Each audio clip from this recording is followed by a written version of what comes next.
इस लॉकडाउन ने हमें वो तस्वीरें दिखा दी जो शायद पार्टीशन के वक्त रही होगी, जहां हजारों लाखों लोग अपने घरों से बेघर होकर नए आशियाने के तलाश में निकलते थे।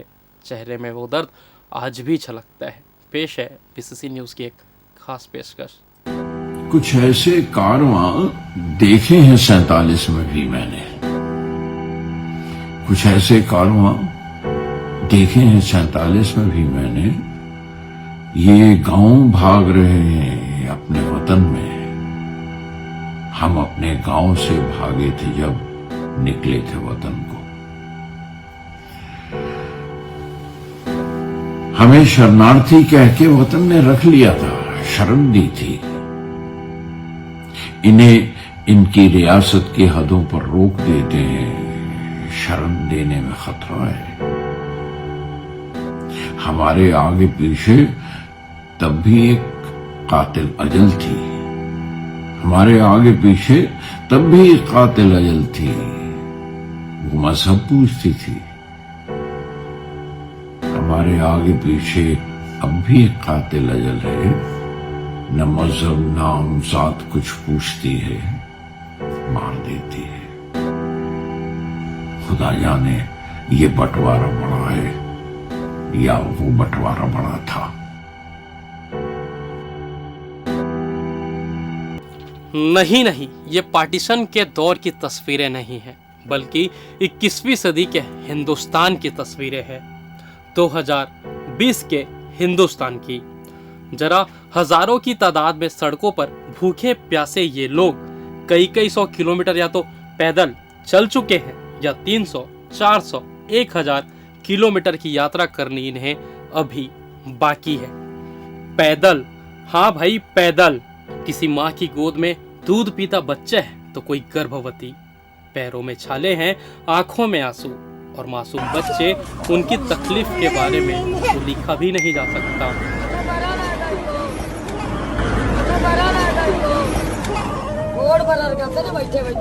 सही चल रही, बैठे बैठे टूंगरा लग रहा।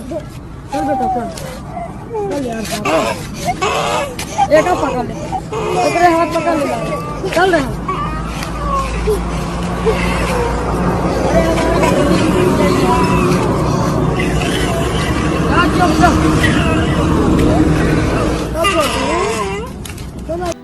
इनका कसूर सिर्फ एक ही है कि ये गरीब हैं।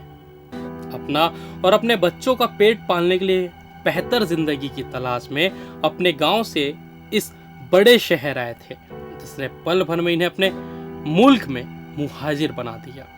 कोरोना से पहले तो ये भूख से ही मर जाएंगे, और मरना ही है तो अपनों के पास जाकर मरेंगे। ये सुनकर भी अगर आप सुकून से सो पा रहे हैं तो अपने आप को इंसान कहना बंद कर दीजिए। आप वर्क फ्रॉम होम कर सकते हैं, लेकिन इनका ना तो वर्क रहा और ना ही होम।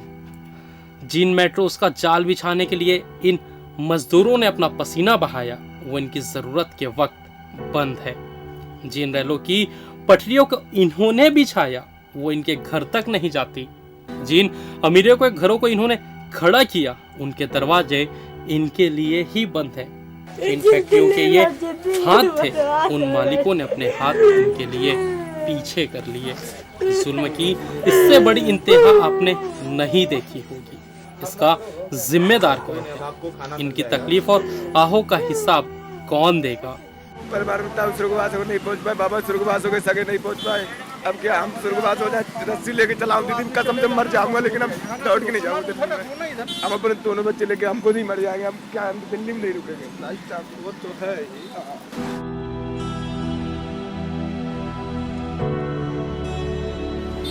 खैर, जिनका कोई नहीं होता उनका खुदा होता है। हिसाब सबका होगा, हाँ उनका भी जो खुद को जमीन का खुदा समझ बैठे हैं।